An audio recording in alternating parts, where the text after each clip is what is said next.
My best friend of 12 years catfished my husband to test his loyalty. He sent explicit photos, said he loved her more than me, and drove to a hotel to sleep with her. I lost them both in one night. Posted to r/true off my chest. I have started writing this post 4 different times over the past 2 weeks. Each time I got a few paragraphs in, and then closed my laptop because I could not figure out how to organize the chaos of what I am feeling into something coherent enough for another person to follow. But I think I need to do this. I think I need to write it down and send it somewhere, even if that somewhere is just a corner of the internet full of strangers, because the 2 people I would normally turn to when something like this happens are the exact 2 people who just destroyed my life. So here we are. Pull up a chair. This is going to take a while. My name does not matter.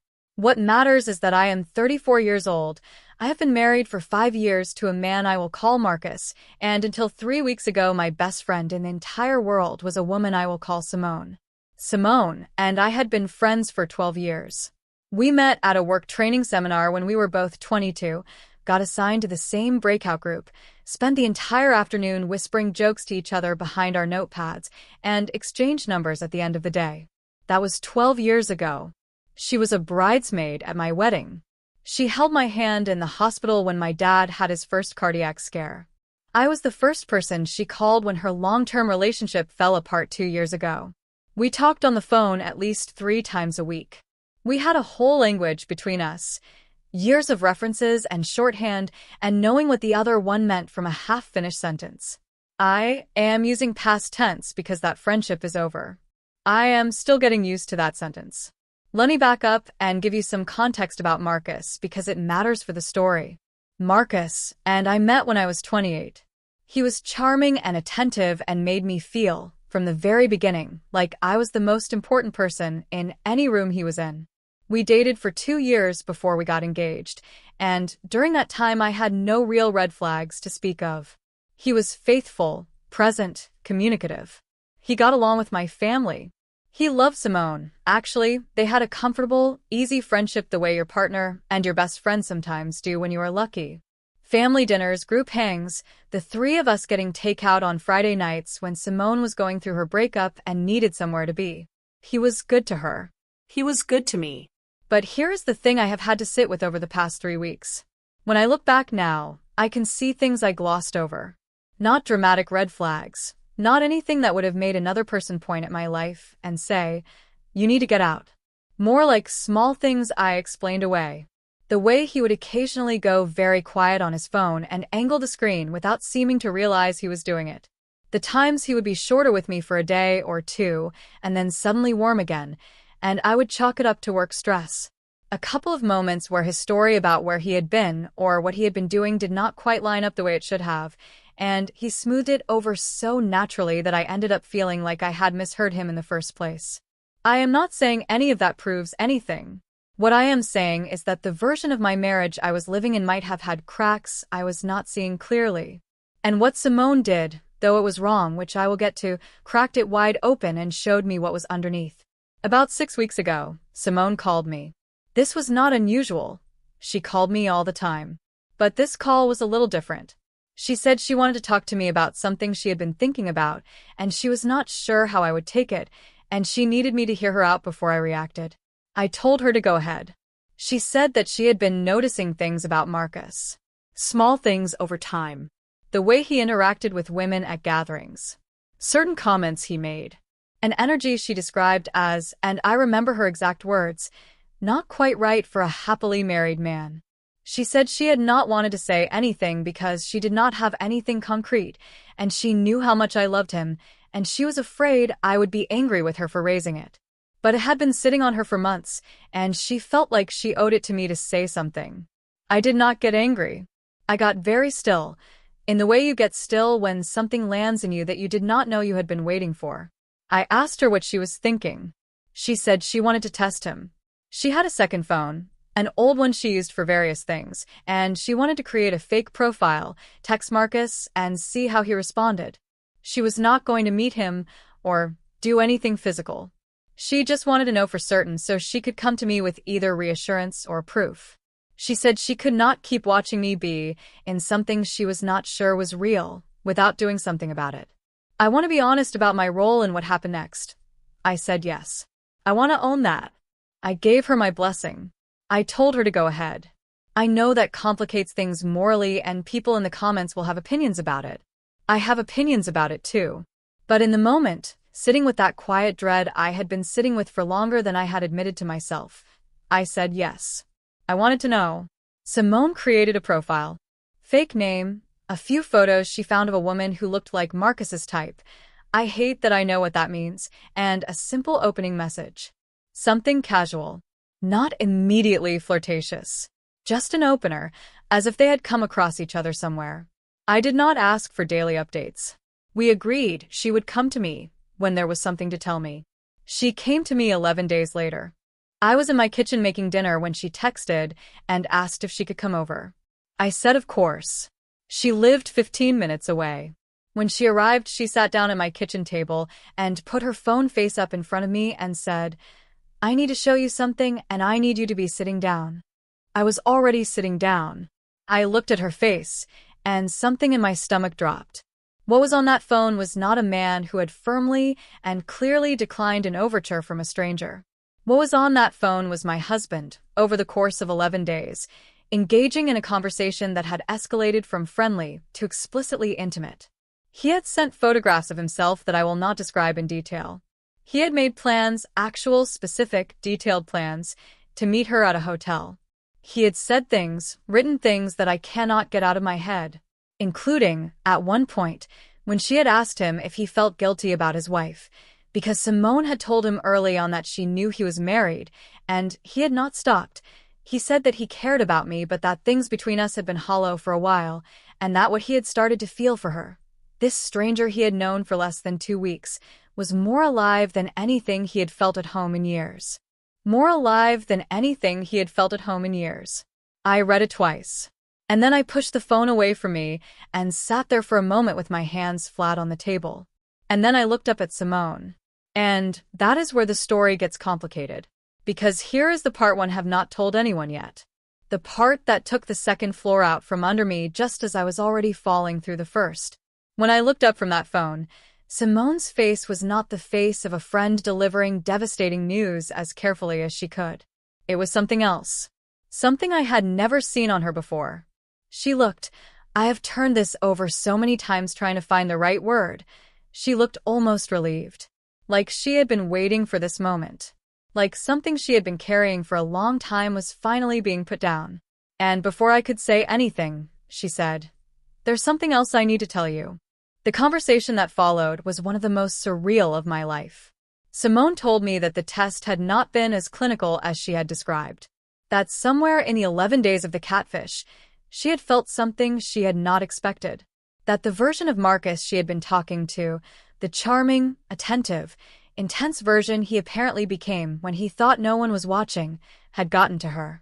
She said she felt like she was seeing a side of him she had never seen, and it had affected her in ways she was not proud of. She was not in love with him, she said. But she had feelings. She had started to understand why someone would fall for him.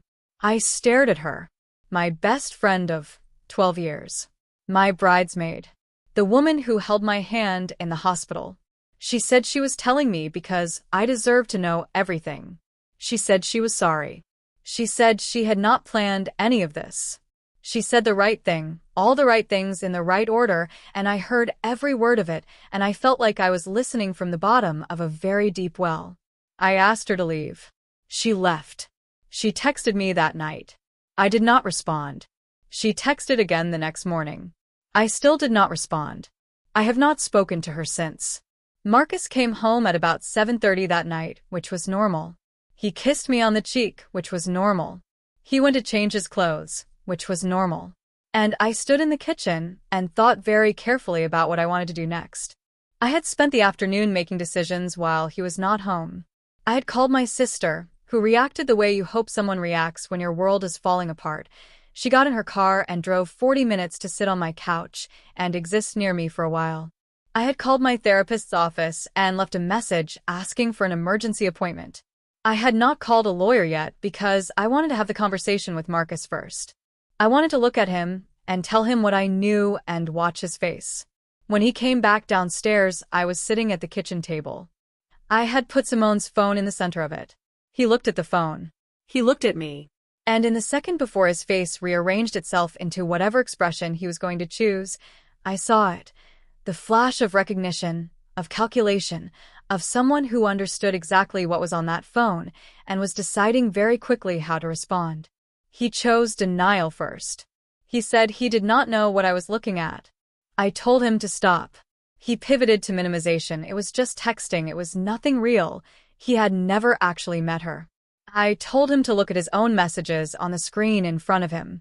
He pivoted again to the defense that she had pursued him. I asked him if she had also typed his responses. He went quiet. And then he said something that I think will stay with me for a very long time. He said, "You have to understand, I never thought it would go anywhere." I let that sentence sit in the air between us for a moment. And then I said, "You drove to a hotel." He had, in fact, driven to the hotel they had arranged to meet at. Simone had not gone, of course. She had ended the conversation the night before. But he had shown up. He had sat in that parking lot for over an hour, based on the timestamps of his increasingly confused and then increasingly desperate messages when she stopped responding.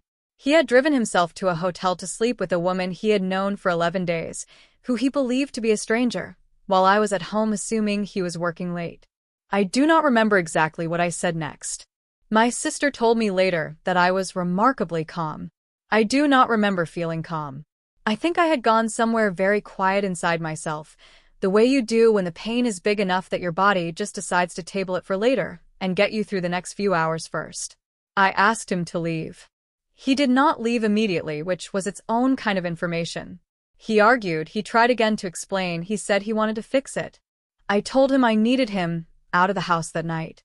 Eventually, after my sister came and stood in the kitchen doorway and said, very quietly, his name, he left. That was 3 weeks ago. I have not filed for divorce yet. I want to be honest about that because I think people sometimes read these posts and assume there is a clean, decisive arc. Discovery, confrontation, resolution, and the reality is messier than that. I have an appointment with a lawyer next week. I have spoken to Marcus twice since that night, both times on the phone, both times with me doing most of the listening. He has said he is sorry. He has said it was a mistake. He has said he wants to fight for the marriage. I do not know yet what I am going to do. I know that might frustrate some people to read. But 5 years is not nothing.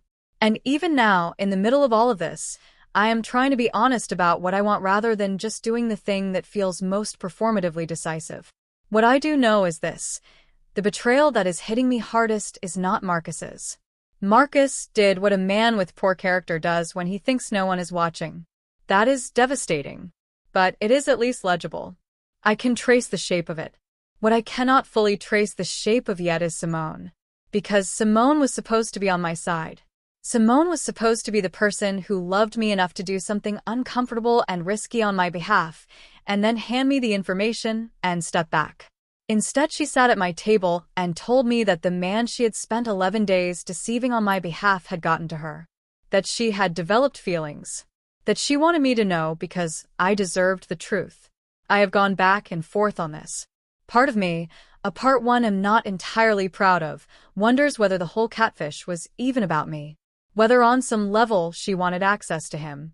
Whether the concern she expressed on the phone 6 weeks ago was the story she told herself to justify something she already wanted to do.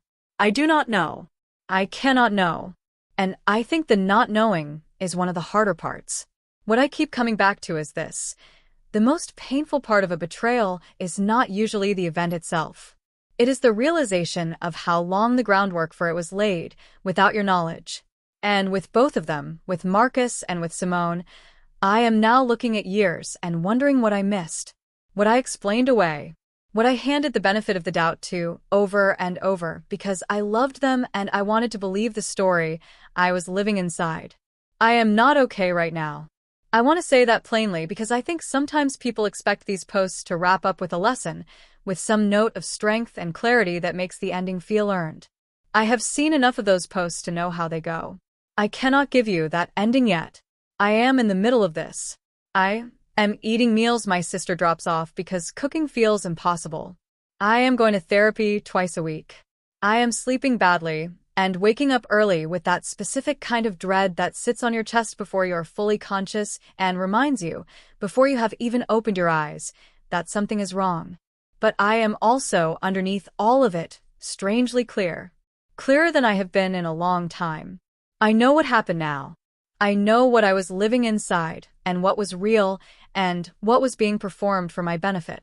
And there is a kind of grief that comes with that clarity, but there is also, and I say this carefully because I am still finding my way toward it, a kind of relief. I deserve to know. Even if the way I found out was complicated and painful and morally tangled. I deserve to know. Update. Posted 8 weeks after the original post. Okay. I promised some of you an update, and I am a person who keeps her promises, which I have come to understand is part of what made the last few years of my life so disorienting. Anyway, here is where things stand. I filed for divorce. It took me 4 weeks after that original post to get there. I know some of you were counting. Those 4 weeks were not wasted. I needed them. I went to therapy 7 times in that stretch. I had 2 more conversations with Marcus that I had to have before I could close the door. Not because I thought they would change anything, but because I needed to ask the questions I needed to ask and hear the answers with my own ears so that I could stop carrying them. What I learned in those conversations. This was not the first time. He admitted, eventually, to 2 other situations over the course of our marriage, neither of which went as far as the hotel. He said, though I have no way of verifying that, and I have made peace with the fact that I probably never will. He cried a lot during those conversations. I believe his remorse is real. I also believe that real remorse does not undo real harm, and that I cannot spend the next 10 years of my life in a marriage that requires me to watch him prove himself to me every day. I know my limits now. That is one of them. The divorce is in process. It is not pretty and it is not fast, but it is happening. I have a good lawyer. My sister has been remarkable. I have discovered that when your life falls apart, you find out very quickly who shows up and who disappears, and the people who have shown up for me over these 2 months have genuinely moved me. A coworker, I was not especially close to, dropped off food 3 times without making a thing of it. My neighbor, who I mostly knew from exchanging polite waves in the hallway, knocked on my door one evening and said she had heard through the building grapevine that I was going through something hard, and asked if I needed company. I said yes, actually. We sat on my couch and watched television for 2 hours, and it was one of the best things that happened to me that week. Now, Simone. A lot of you asked about Simone, and I understand why. She is the more complicated piece of this. Here is what happened there. She reached out to me 6 times over the first month. Texts, a voicemail, 1 long email that I read, and then sat with for several days. The email was articulate and self-aware, and full of the kind of honest accounting of her own behavior that made it both easier and harder to read. She said she had been in therapy since the night I asked her to leave. She said she had done a lot of examination of why she had done what she did, and what she had found in herself was not flattering, and she was not trying to excuse it. She said she missed me, and that she was not asking me to forgive her on any particular timeline or at all. She just wanted me to know she understood what she had done. I did not respond to any of it for almost 5 weeks.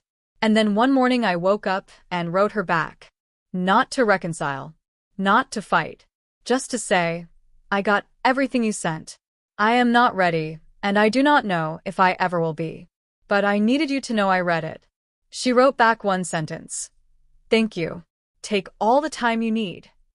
I do not know what Simone and I are.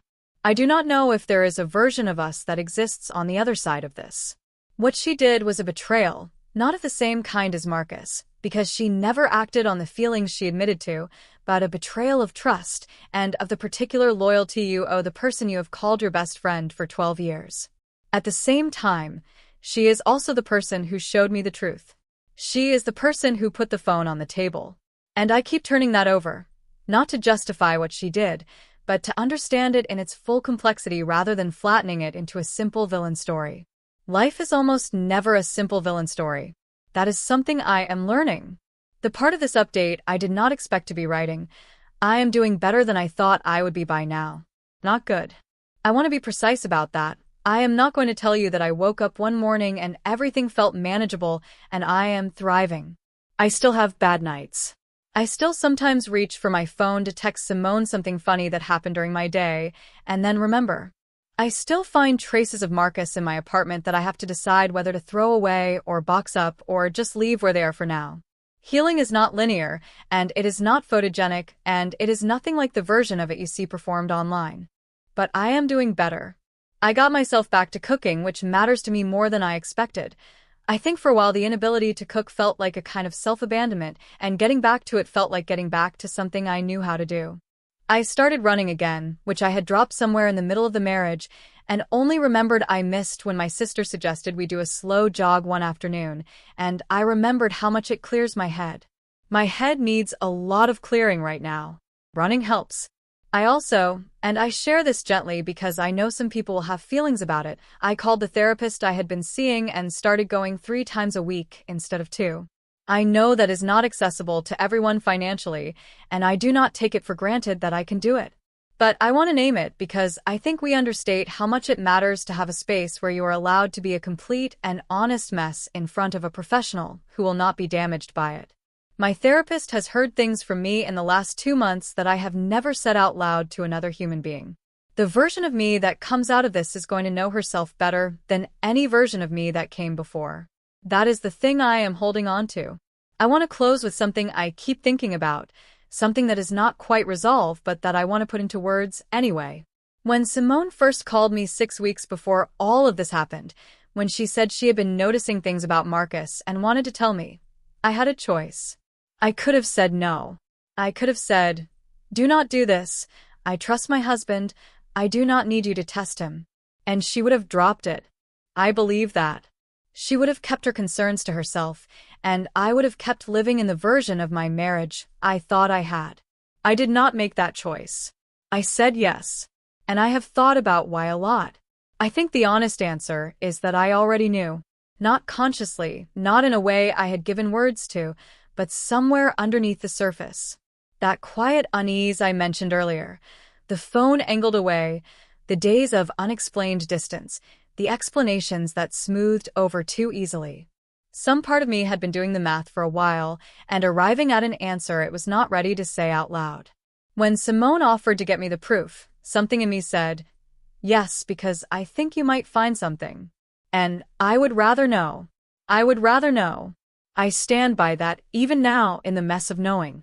I would rather be sitting here, clear-eyed and rebuilding, than still inside that marriage not knowing what I was not seeing. The truth costs something. It always does. But so does living without it. I know which one I can live with. Take care of yourselves.